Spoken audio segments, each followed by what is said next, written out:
Everyone. बच्चों, मैं doctor Durgavati Singh. आज मैं आपको पढ़ाऊंगी what is sociology and nature of sociology. तो आइए स्टार्ट करते हैं।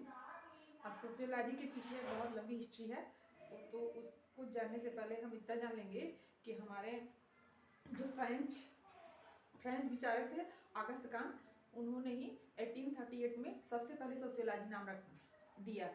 उसके पहले उन्होंने सोशियोलॉजी से पहले भी सोशल फिजिक्स नाम दिया था इसे।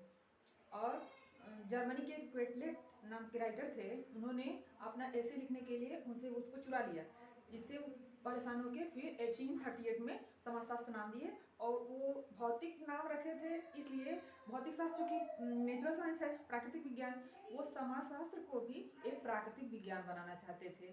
और इसी की वजह से उन्होंने इसको साइंटिफिक और रेपुटेटेड साइंस बनाना चाहते थे। और उसके प्रयास के लिए उन्होंने प्रत्यक्षवाद का अपना थ्योरी दिया। इनको प्रत्यक्षवाद का जनक कहा जाता था। प्रत्यक्षवाद तो समाजशास्त्री भाषा में है, इसको सामान्य भाषा में आप देखेंगे तो प्रत्यक्षवाद को ही विज्ञान कहते हैं। विज्ञान जिसमें निरीक्षण, परीक्षण, प्रयोग, वर्गीकरण, तुलना, सत्यापन, निष्कर्ष, ये चीज़ें प्रयोग की जाती हैं। रिसर्च के एक पार्ट हैं। तो आइए हम लोग सोशियोलॉजी स्टार्ट करते हैं। उन्होंने सोशियोलॉजी शब्द दिया। सोशियोलॉजी शब्द दो शब्दों से मिलकर बना है। देखिए, सोशियस एंड लोगस। सोशियस शब्द लैटिन भाषा का है और लोगस शब्द ग्रीक भाषा से है। तो इसको आप LG से याद कर सकते हैं, L+G।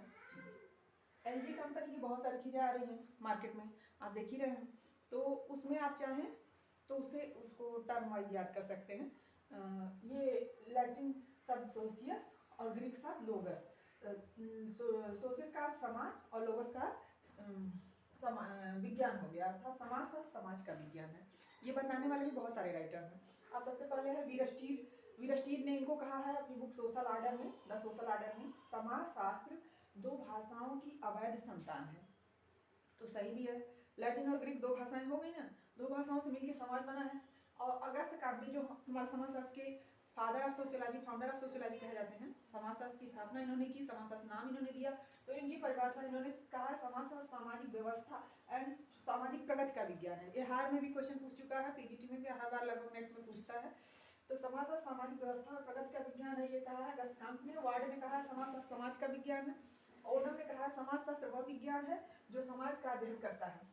समाजशास्त्र सामाजिक अंतःक्रियाओं का अध्ययन है, गिडिंग्स ने कहा है। और भी बहुत सारे राइटर हैं। मैकावर और पेज ने अपनी बुक सोसाइटी में कहा है कि समाजशास्त्र सामाजिक संबंधों के विषय में है, संबंधों के इस जाल को हम समाज कहते हैं।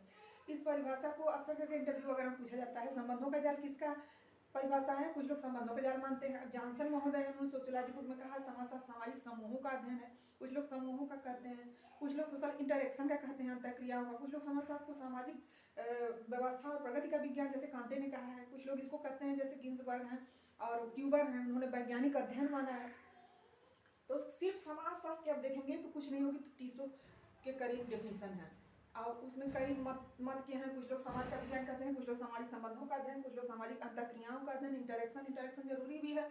आगे चल के आप देखेंगे मैक्स वेबर ने सोशल एक्शन थ्योरी दिया था, उसमें वो बताया कि समाजशास्त्री भाषा में सोशल एक्शन किसको कहेंगे। सोशल एक्शन उसको कहेंगे जब दो व्यक्ति आपस में एक दूसरे से अंतःक्रिया, जैसे मैं पढ़ा रही हूँ, आप पढ़ रहे हैं, एक दूसरे से अंतःक्रिया हो रही है, डायरेक्ट आमने सामने लोग दिख रहे हैं, तो उसको समाजशास्त्र में, समाजशास्त्री भाषा में सामाजिक अंतःक्रिया कहेंगे, सोशल एक्शन कहेंगे, सामाजिक क्रिया कहेंगे। जबकि सामान्य भाषा में अगर व्यक्तिगत रूप से अकेले मैं घर पे बैठ के पढ़ूँ अपना, तो उसको सामाजिक क्रिया नहीं कहेंगे। उन्होंने तो बहुत अच्छा एग्जाम्पल दिया है कि दो साइकिल सवार अगर एक साथ जा रहे हों और एक दूसरे से टकरा जाए, एक दूसरे से टकराने के बाद एक दूसरे से घुसेबाजी करना शुरू कर दे, तो उसको एक्शन कहेंगे। जहाँ पे एक्शन इंटरेक्शन हो, क्रिया प्रतिक्रिया हो, उसको सामाजिक अंतःक्रिया कहते हैं। मैक्स वेबर की परिभाषा भी वही है। उन्होंने भी समाजशास्त्र की परिभाषा दी और कहा कि समाजशास्त्र सामाजिक क्रियाओं का अध्ययन है। क्रिया पे ज़्यादा फोकस किया। क्रिया के 4 प्रकार भी बताएं, सत्ता के भी 3 प्रकार बताएं। सत्ता में जैसे करिश्मेटिक सत्ता, परंपरागत सत्ता। और तो यहाँ वो लोग, ये सारे लोग, मैक्स वेबर हुए, कार्ल मार्क्स हुए, इमानुएल दुर्खीम हुए और अगस्त कांत, ये लोग मिल करके समाजशास्त्र की स्थापक जनक कहे जाते हैं। इन लोगों ने ही बेस रखा, नींव रखी समाजशास्त्र की। स्टार्टिंग में यही लोग सारा अपना पूरा कंसल्टेट करवाए और इन्हीं की देन है कि आज समाजशास्त्र इतने ऊंचाई पर पहुंचा है।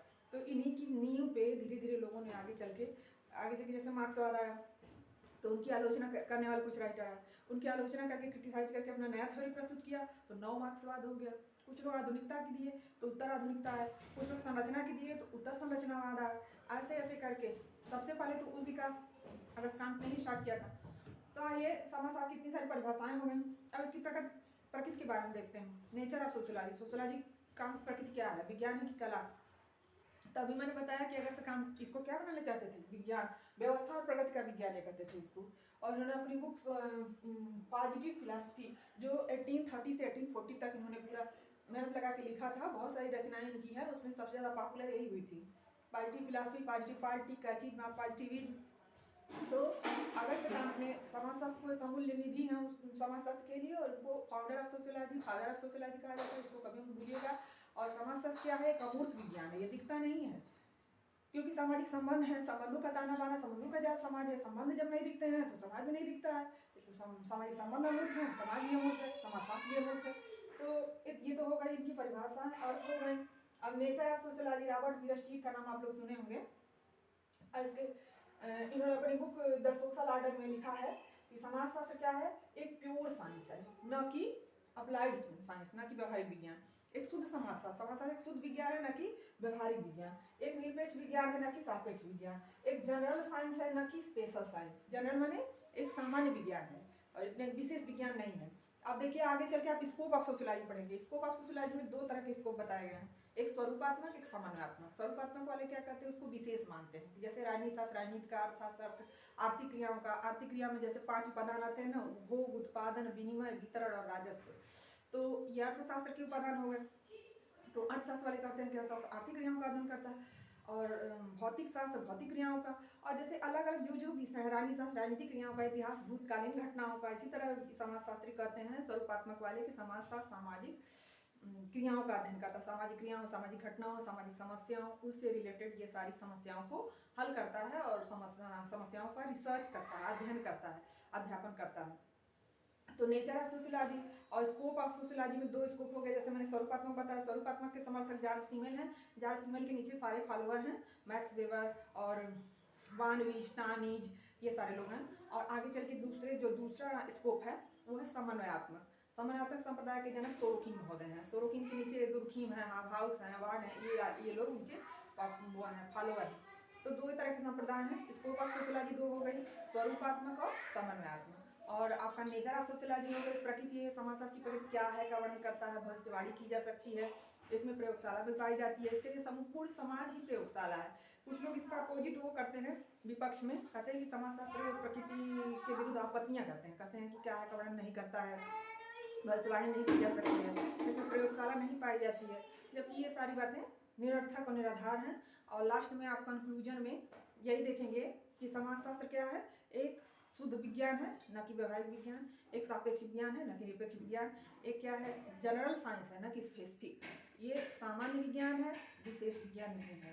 आगे इसमें स्कोप भी इसका आप देखेंगे। स्कोप में जैसे मैंने कहा ना, स्वरूपात्मक संप्रदाय, समन्वयात्मक संप्रदाय, 2 संप्रदाय हैं। लास्ट में कंक्लूजन करने के बाद ये निष्कर्ष निकलता है कि हमको जरूरत है, तो हमारे बहुत सारे तत्व जो हैं अदर सोशल साइंस में पाए जाते हैं, तो कुछ हम उनसे लेते हैं, कुछ हमारे तत्व उनके में हैं, तो दोनों को मिला के लास्ट में यही कहना है।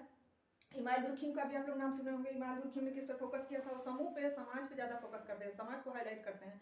उन्होंने आत्महत्या के लिए भी समाज को ही उत्तरदायी माना है, और अपनी डिफिनीशन में कहा है कि समाज का सामूहिक प्रतिनिधानों का अध्ययन है। सामूहिक प्रतिनिधान क्या है, कलेक्टिव रिप्रेजेंटेटिव। सामूहिक प्रतिनिधान, जब कोई बात एक व्यक्ति करता है तो उसको व्यक्तिगत अभिमत करते हैं, अब कई सारे लोग मिल के उसी बात को करना शुरू कर देते हैं तो उसको सामूहिक प्रतिनिधान कहते हैं। तो समाज का सामूहिक प्रतिनिधानों का अध्ययन है। ये किसने कहा है, ये कहे हैं इमाइल दुर्खीम अपनी बुक सोशल, उसमें अपनी book the elementary forms of religious life में। और सी राइट मिल्स ने द सोशियोलॉजिकल इमेजिनेशन में लिखा है कि समाजशास्त्र एक क्राफ्ट है। उन्होंने शिल्प माना समाजशास्त्र को, एक कला माना। और इसके अलावा जे.एस. मिल ने माना कि समाजशास्त्र इथोलॉजी है। इथोलॉजी की हिंदी क्या होगी, नीति शास्त्र। तो बच्चों आज के लिए इतना ही। आशा है कि आपको समाजशास्त्र का मीनिंग, डिफिनीशन, स्कोप और नेचर, ये सब कुछ ना कुछ तो समझ में आया होगा। तो बच्चों, अगर आपको मेरा चैनल पसंद आया तो इसे लाइक, शेयर और सब्सक्राइब कीजिए इन्हीं शब्दों के साथ। That's all, thank you very much.